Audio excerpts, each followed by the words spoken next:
Tata Mimiro Dread Story Creator Entertainment တတမမီတို့ရေမင်္ဂလာပါဒီနေ့ငါးကလေးဝဝဆိုတဲ့ပုံမြင်လေးကိုပြောပြပေးချင်ပါတယ်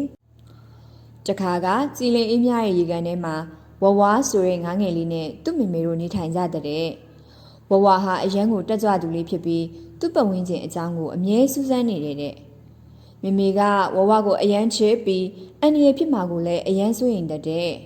ဝဝရေကန်ရဲ့နောက်ဖက်အဆုံးကိုမသွားရဘူးနော်အန်ရီရှိနိုင်နေကွအဲ့လိုမှားပြီးမေမေဟာအဆရှာထက်သွားတော့တာပေါ့ခဏနေတော့ညညရောက်လာပြီးဘဝကြီးငါတို့ကန်နောက်ဖက်ချမ်းမှာသွားကစားကြမယ်ငါမေမေကပြောတယ်နောက်ဖက်ချမ်းမှာအန်ရီရှိတယ်တဲ့ငါတို့ပြန်မပြောရင်နေမေမေမသိဘူးလေဘဝရဲ့ဘဝလည်းစူးစမ်းလူစိတ်နဲ့ကန်နောက်ဖက်ချမ်းကိုလိုက်ပါသွားတဲ့ဘဝတို့ရောက်သွားတဲ့နေရာကကောင်းမွန်တဲ့နေရာမျိုးမဟုတ်ပါဘူးရေဟာစွန့်ပစ်အမှိုက်တွေနဲ့ညစ်ပတ်နေပြီးရေကန်ရဲ့နှက်ဆိုင်တဲ့နေရာတွေမှာအန်ရီရှိရဲ့ငါးကြီးတွေအမြဲရှိတဲ့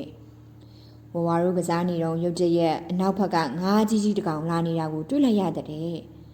မထင်မှတ်ထားတဲ့အန်ရီရင်ဆိုင်လိုက်ရတော့ဝဝတို့တုန်လှုပ်သွားပြီးပြေးကြရတာပေါ့ဝဝနဲ့ညညတို့ပြေးရင်ဝဝမမေနဲ့တွေ့ပြီးမမေတမီးတို့ကိုကဲပါအောင်ဝဝမမေကလည်းငါးစိုးကြီးကို6လက်မောင်းထုတ်လိုက်တဲ့ငါးစိုးကြီးထွက်သွားပြီးနောက်ဝဝကမမေရဲ့စိတ်နာကိုတမီးနားလဲပါပြီနောက်ဆိုမမေစကားတမီးနားထောင်ပါမယ်နော်တမီးလေးကလိမ်မာလိုက်တာတမီးလေးပျောက်သွားလို့မမေကလိုက်ရှာနေတာပြန်တွေ့လို့တော်သေးတာပေါ့လာညညရောဒေါ်ဦးနဲ့တူတူပြန်ကြမယ်နော်ဒီလိုနဲ့ဝဝရဲ့ညညရဲ့မမေရဲ့ပျော်ရွှင်စွာနဲ့အိမ်ကိုပြန်လာခဲ့ကြတဲ့ကဲတတမမီလေးတို့ရေဖေဖေမေမေဖူးဖူးဖွားဖွားရဲ့ဆုံးမစကားကိုနားထောင်ကြရမယ်နော်အန်ရီရှိရဲလို့ပြောတဲ့နေရာတွေကိုမသွားရဘူးနော်မြေကမ်းဘေးမှာရှောက်သွားရင်ဒီမြစ်ကိုဘယ်လိုကူးရပါမလဲလို့အကြံထုတ်နေတော့ရုတ်တရက်မြေရည်စက်မှာစိန်နေတဲ့ဖားတကောင်ကိုတွေးလိုက်လို့သွားစကားပြောတဲ့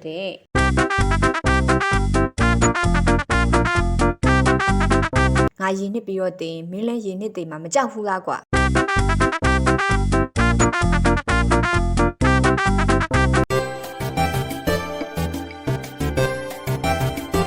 တတမမီတို့အတွက် Story Creator Entertainment မင်္ဂလာပါတတမမီတို့ရေဒီနေ့ဖြောက်ရခတ်သောဗီဇာဆိုတဲ့ပုံမြင်လေးကိုပြောပြပေးချင်ပါတယ်ဟိုးရှိတော့ကကင်းမီကောက်တကောင်ဟာသူနေတဲ့ကျွန်းလေးတစ်ခုကနေမြစ်ရဲ့တစ်ဖက်ကမ်းမှာရှိတဲ့နောက်ကျွန်းတစ်ခုကိုသွားခြင်းနဲ့ဒါပေမဲ့ကင်းမီကောက်ဟာရေမကူးချက်လို့မြစ်ကိုဖြတ်ဖို့ရာအခက်အခဲဖြစ်နေတယ်တဲ့မြစ်ကမ်းဘေးမှာရှောက်သွားရင်မြစ်ကိုဘယ်လိုကူးရပါမလဲလို့အကြံထုတ်နေတော့ရုတ်တရက်မြစ်ရည်စက်မှာစိန်နေတဲ့ဖားတကောင်ကိုတွေးလိုက်လို့သွားစကားပြောတဲ့အကိုရွှေဖားကြီးကျွန်တော်ခမရဲ့ကြောပေါ်တင်ပြီးဟိုဘကန်ကိုပို့ပေးပါလားဗျာကျေးဇူးမမေ့ပါဘူးခမထိုခါဖားကလေးကဟာပဲဖြစ်မလဲမင်းကိုကြောပိုးသွားရင်လည်းငါ့ကိုမင်းရဲ့အစိတ်ရှိရဲ့အစွဲနဲ့ထိုးလိုက်ငါရင်နဲ့တည်သွားမှာပေါ့ကွာလို့ပြန်ဖြေလိုက်တဲ့ကင်းမီကောက်ကလည်းကိုရွှေဖားရဲ့ခမကိုကျွန်တော်အစွဲနဲ့ထိုးပါမလားဗျာကျွန်တော်ဟိုဘက်ကန်ပို့ပေးတဲ့ကျေးဇူးရှင်ကိုလောက်ရက်ပါမလားဗျာနောက်ပြီးတော့ခမကိုဆွဲနဲ့ထိုးလိုက်လို့ခမရေနေကျွန်တော်လည်းရေနဲ့တိမ်မှာပဲလေကျွန်တော်ရေမကူးတတ်ဘူးဆိုတာခမသိပါတယ်ဗျာလို့ပြန်ဖြေလိုက်တဲ့ဖားလေးလည်းစဉ်းစားပြီးတော့ကင်းမီကောက်ပြောတာဟုတ်တာပဲသူ့ကိုယ်သူရေနဲ့တိတ်ခံပြီးတော့ငါ့ကိုအဆွဲနဲ့ထိုးစရာအကြောင်းမရှိဘူးလေအဲ့တော့ဖားလဲဟိုဘက်ကန်ကိုပို့ပေးမယ်လို့သဘောတူလိုက်တော့တာပေါ့ကွယ်ဒါနဲ့ဖားဟာ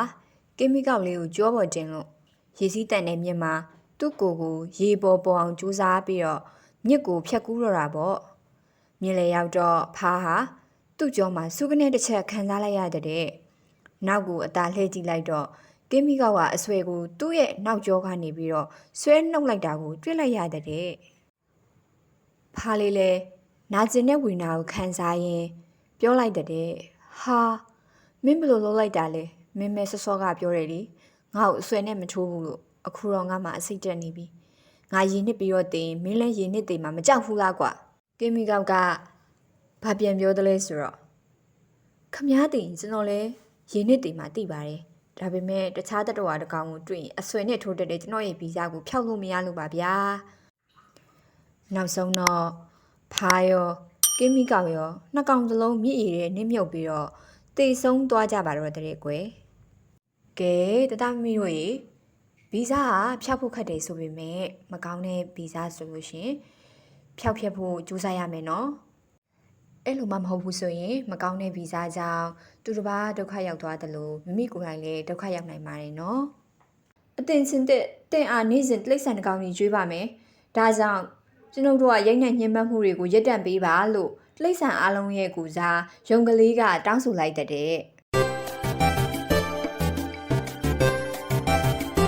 တတမမီတို့အတွက် Story Creator Entertainment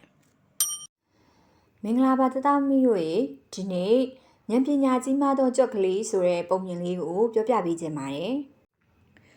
ဟိုးရှိတုန်းကစိမ့်လန်းဆိုပြီးတဲ့တောအုပ်ကြီးရဲ့မှာကြောက်စရာကောင်းတဲ့ချင်းတီကြီးတစ်ကောင်ရှိတတ်တယ်အဲ့ဒီချင်းတီကြီးကတော်ရင်တိရစ္ဆာန်လေးတွေကိုညှဉ်းပန်းနှိပ်စက်စားတောက်တတ်တယ်ကြောင်ရုံနဲ့တိရစ္ဆာန်လေးတွေဟာအတူတူဆူယုံပြီးချင်းတစ်နဲ့ဆွေးနွေးကြတဲ့အတင်ချင်းတစ်တင်အားနေစဉ်တိရစ္ဆာန်တစ်ကောင်ကြီးကျွေးပါမယ်ဒါကြောင့်ကျွန်ုပ်တို့ကရိတ်နဲ့ညှဉ်းပန်းမှုတွေကိုရပ်တန့်ပေးပါလို့တိရစ္ဆာန်အားလုံးရဲ့ကူစားရုံကလေးကတောင်းဆိုလိုက်တဲ့ချင်းတစ်ကလည်းလက်ခံလိုက်ပြီးနေ့စဉ်တိရစ္ဆာန်တစ်ကောင်စီစားတောက်တဲ့ဒီနေ့မှာတော့ကြွက်ကလေးအလှည့်ရောက်လာတဲ့ကြွက်ကလေးကလည်းမိမိကိုယ်ကိုယ်ကဲတင်ရန်အကြံဉာဏ်ထုတ်နေလေတဲ့ကြွက်ကလေးကနောက်ကျမှရောက်လာပြီးချင်းတစ်ကိုအလောတကြီးပြောလိုက်တဲ့ချင်းတစ်မင်းခမချင်းတစ်မင်းစီလာတဲ့လမ်းမှာကျွန်တော်အခြားချင်းတစ်တကောင်ကိုတွေ့ခဲ့တယ်သူကဒီတော့ရဲ့ဘရင်လို့ကျွန်တော်ကိုပြောတယ်ခမရွှက်ကလေးရဲ့စကားကိုကြားပြီးရန်လိုတဲ့စိတ်ထားရှိတဲ့ချင်းတစ်ကသူ့ကိုလွှမ်းမိုးနေတဲ့ရန်သူရဲ့နေရာကိုခေါ်သွားရန်ကြွက်ကိုပြောလိုက်တဲ့ကြွက်ကလေးကလည်းဟုတ်ကဲ့ပါခမကျွန်တော်နောက်လိုက်ခဲ့ပါလို့ပြောပြီးချင်းတစ်ကိုရေကန်နာခေါ်သွားတဲ့ရေကန်နာရောက်တော့ဟိုဘောင်ပေါ်မှာရက်နေလိုက်ချင်းတစ်တကောင်ထွက်လာလိုက်မယ်ကျွန်တော်ဒီမှာစောင့်နေမယ်နော်လို့ကြွက်ကလေးကချင်းတစ်ကိုပြောလိုက်တဲ့ချင်းတစ်ကလည်းသူ့ပုံရိပ်ကိုရန်သူနဲ့မှားပြီးခုံအောင်လိုက်တာသူ့ကြပြီးအသက်ဆုံးလိုက်တယ်နောက်ဆုံးတော့ကြွက်ကလေးရဲ့ဉာဏ်ပညာကြောင့်ရောင်းရင်းလိမ့်ဆန်လေးတွေဟာချင်းတစ်ကြီးရဲ့ညှဉ်းပန်းနှိပ်စက်မှုကလွတ်မြောက်ပြီးပျော်ရွှင်စွာနေထိုင်သွားကြတဲ့ကွယ်ကဲတတမီလေးတို့ရေတတမီလေးတို့ရဲ့ဘွားခီးလမ်းမှာမတရားမှုတွေအနိုင်ကျင့်မှုတွေကြုံတွေ့လာပြီးဆိုရင်အလျှော်မပေးဘဲဉာဏ်ပညာကိုအသုံးပြုပြီးလွတ်မြောက်အောင်တက်နိုင်သလောက်ကြိုးစားကြရမယ်နော်